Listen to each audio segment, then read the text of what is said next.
नमस्कार दोस्तों, आपका हमारे YouTube चैनल पर बहुत बहुत स्वागत है।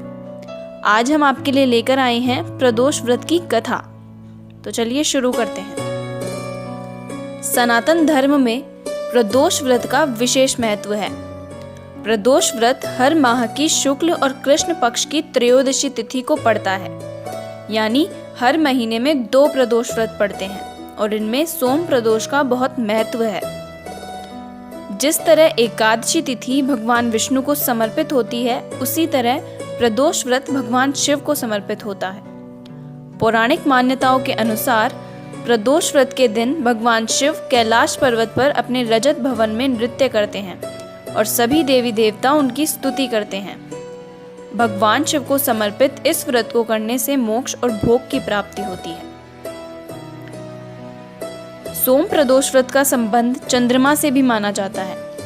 इस दिन व्रत रखने से चंद्रमा के नकारात्मक प्रभाव से बचा जा सकता है और कुंडली में चंद्रमा की स्थिति भी मजबूत होती है। इसलिए इस दिन विधि विधान से शिव जी की पूजा की जाती है। प्रदोष काल वह समय कहलाता है जब सूर्यास्त हो चुका हो और रात्रि प्रारंभ हो रही है, यानी दिन और रात के मिलन को प्रदोष काल कहा जाता है। इस समय भगवान शिव की पूजा करने से अमोघ फल की प्राप्ति होती है। साथ ही इस व्रत से स्वास्थ्य बेहतर होता है और दीर्घायु की प्राप्ति होती है। सोम प्रदोष व्रत के रखने से सभी बाधाओं से मुक्ति मिलती है और मृत्यु के पश्चात मोक्ष भी प्राप्त होता है। इस व्रत की कथा सुनने मात्र से ही गोदान के बराबर पुण्य फल मिल जाता है। प्रदोष व्रत की कथा। एक नगर में एक ब्राह्मणी रहती थी। उसके पति का स्वर्गवास हो गया था।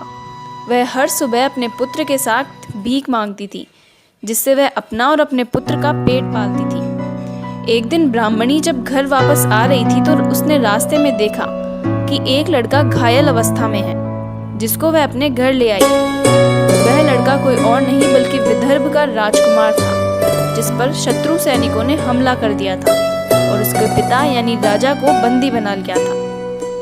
शत्रु सैनिकों ने उसके राज्य पर हमला कर दिया था, जिससे वह मारा मारा फिर रहा था। राजकुमार ब्राह्मणी और उसके पुत्र के साथ घर पर रहने लगा। एक दिन अंशुमति नामक एक गंधर्व कन्या ने राजकुमार को काम करते हुए देख लिया और उस पर मोहित हो गई।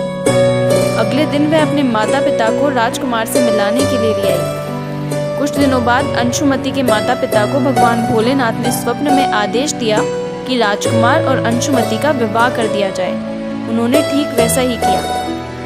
वह विधवा ब्राह्मणी हर प्रदोष व्रत को करती थी और भगवान शिव की भक्त थी। यह प्रदोष व्रत का ही प्रभाव था कि गंधर्व राज की सेना ने विदर्भ से शत्रु सेना को खदेड़ दिया और राजकुमार के पिता को फिर से उनका शासन लौटा दिया, जिसके बाद से वह फिर से राजकुमार आनंद पूर्वक रहने लगा।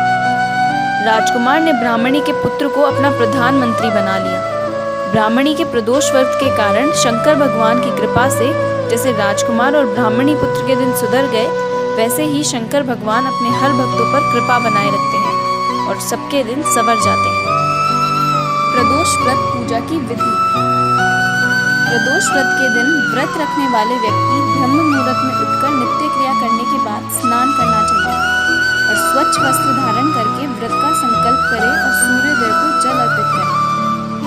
प्रदोष वाले दिन अपने मन में ओम नमः शिवाय का जाप करना चाहिए। त्रयोदशी तिथि पर प्रदोष काल में यानी सूर्यास्त से 3 घड़ी पहले शिवजी का पूजन करना चाहिए। सोम प्रदोष व्रत की पूजा शाम 4:30 बजे से लेकर 7 बजे के बीच करना शुभ फलदायी होता है। शिव मंदिर में शिवलिंग पर बेलपत्र, अक्षत, दीप, गंगाजल, जल, फूल, मिठाई आदि से विधि विधान पूर्वक पूजन करें।